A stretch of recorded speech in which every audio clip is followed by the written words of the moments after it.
warahmatullahi wabarakatuh. Salam teman, salam dari Masika Ngalap Barokah. Hari ini, Kamis, tanggal 12 Januari 2023, Masika berada di lingkungan makom buyut pengantin. Ikuti perjalanan Masika dalam menelusuri dan membuka wawasan sejarah. Bismillahirrahmanirrahim. Allahumma salli wa sallim wa barik ala sayyidina Muhammad. Cisambeng adalah nama desa yang berada di Kecamatan Palasa, Kabupaten Majalengka, Jawa Barat. Pada zaman dahulu kala, menurut cerita yang telah temurun berlangsung bahwa dalam rangka penyebaran agama Islam di Tatara Sunda, khususnya wilayah Cirebon bagian barat, Syekh Syarif Hidayatullah berunding dengan Embah Kuwu Sangkan.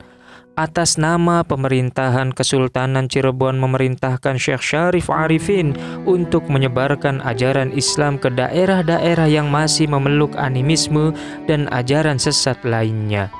Hingga pada suatu saat, tibalah beliau di suatu tempat yang letaknya di tepi sebuah sungai besar dan sungai kecil. Waktu itu, Syekh Arifin masih muda. Kemudian, di tempat yang baru tersebut Syekh Arifin tinggal bersama sepasang suami istri, yaitu Ki Bagus Mansur dan Ibu Millah. Setelah menceritakan maksud tujuan dan kedatangannya, Syekh Arifin mohon bantuan Ki Bagus dan istrinya. Sepasang suami istri ini yang merupakan sesepuh di wilayah itu menyambut baik niat dan kedatangan tamunya itu. Akhirnya, Syekh Syarif didampingi Ki Bagus Mansur mendirikan sebuah padepokan pesantren. Karena kesungguhan hati dan keuletan dalam menyebarkan ajaran Islam, maka lambat laun padepokan ini makin berkembang dan para santrinya kian hari makin bertambah.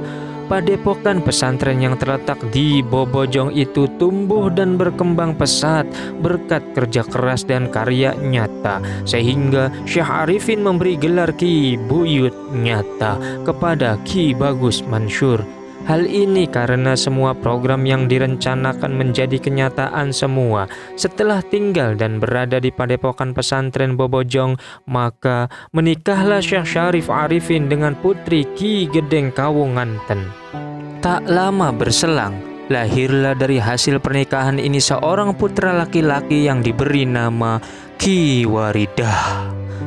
Atas kehendak yang maha kuasa, setelah melahirkan bayinya, putri Ki Gedeng Kawunganten meninggal dunia yang kemudian disusul dengan wafatnya Syekh Syarif Arifin.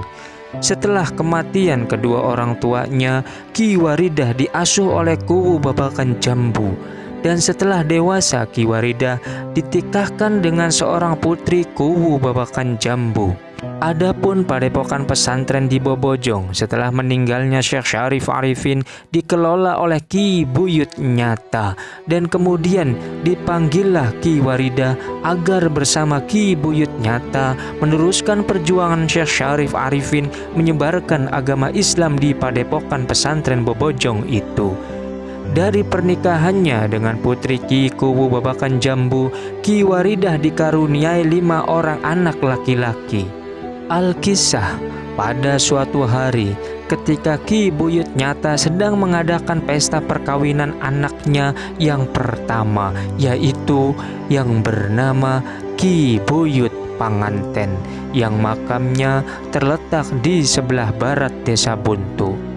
Malam harinya diadakan pertunjukan wayang kulit semalaman suntuk. Acara ini dihadiri pula oleh Syekh Syarif Hidayatullah, uaknya Ki Waridah dari Cirebon. Saking asyiknya menonton pertunjukan wayang kulit, sehingga Syekh Syarif Hidayatullah, Ki Waridah, Ki Buyut Nyata, dan para santrinya terlena dan kesiangan sholat subuh. Mereka semua merasa menyesal dan berdosa. Lalu mereka bertaubat memohon ampunan Allah dan mengqodoi sholat subuh yang terlewat tadi. Setelah mengqodoi sholat subuh itu, lalu Ki Waridah mengajak makan Ki Buyut Nyata dan Syekh Syarif Hidayatullah. Namun ternyata nasi yang ada hanya sepiring. Maka dibagilah nasi tersebut menjadi 3 ambengan atau hidangan, agar peristiwa ini menjadi kenangan anak cucu di kemudian hari. Maka tempat padepokan pesantren Bobojong atas persetujuan bersama diganti dengan nama Cisambeng, yang diambil dari ucapan ambengan atau hidangan. Mengenai sababiyah larangan terjadinya melangsungkan pagelaran wayang di wilayah Cisambeng ini, masih banyak menimbulkan pertanyaan. Jikalau teman-teman melihat sejarah dari Cisambeng ini, asal mula tidak diperbolehkannya dilakukan pagelaran wayang adalah karena sholat subuh kesiangan.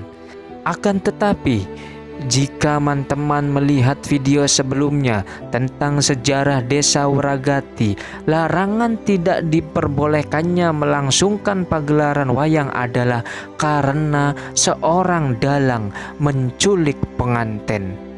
Berbeda lagi jikalau kita melihat sejarah Desa Sukaraja, yakni larangan tidak diperbolehkannya melangsungkan pagelaran wayang adalah karena dulunya ada seorang perempuan yang mencintai sang raja, namun dijodohkan dengan yang lain, sehingga sang raja pura-pura menjadi seorang dalang dan membawa kabur sang pengantin. Akan tetapi di Sukaraja pun bukan hanya itu, melainkan ada pendapat lain, yakni sama seperti asal mula tidak diperbolehkannya pagelaran wayang di Desa Cisambeng, yakni karena sholat subuh kesiangan. Wallahu a'lam. Dari kejadian ini akhirnya Masika berusaha mencari tahu siapakah buyut pengantin yang berada di Desa Buntu. Akhirnya Masika pun menuju ke daerah buyut pengantin. Setelah sampai di sana, Masika berbincang-bincang atau ngobrol perkara sejarah dengan juru kunci dari makom buyut pengantin dengan julukan Tu Bagus Manuk. Banyak lagi pertanyaan. Jikalau kita melihat sejarah tentang Desa Jatiwangi, maka Tu Bagus Manuk itu adalah gelar dari Raden Anggana Suta. Akan tetapi ternyata Tu Bagus Manuk atau buyut pengantin yang di sini adalah hidupnya semasa dengan Ki Bagus Rangin atau Sapu Angin, yang jika diruntut dari tahunnya sangat jauh berbeda. Jikalau kita melihat sejarah dengan Buyut Nyata dan Syekh Syarif Hidayatullah, maka akan jauh sekali jikalau kita melihat sejarah tentang Ki Bagus Rangin. Mana yang benar? Wallahu a'lam. Mudah-mudahan bisa memberikan manfaat, khususnya untuk pribadi, umumnya untuk yang menyaksikan dan mendengarkan video ini. Terus menggali dan terus menggali tentang sejarah-sejarah orang-orang terdahulu yang berjasa kepada diri kita, yakni mengenalkan tentang agama Islam. Inilah salah satu bukti bahwasannya hanya Al-Quranlah yang pasti kebenarannya. Sejarah yang ada di dalam Al-Quran itulah yang pasti, karena itu dijaga langsung oleh Allah Subhanahu wa ta'ala. Wassalamualaikum warahmatullahi wabarakatuh.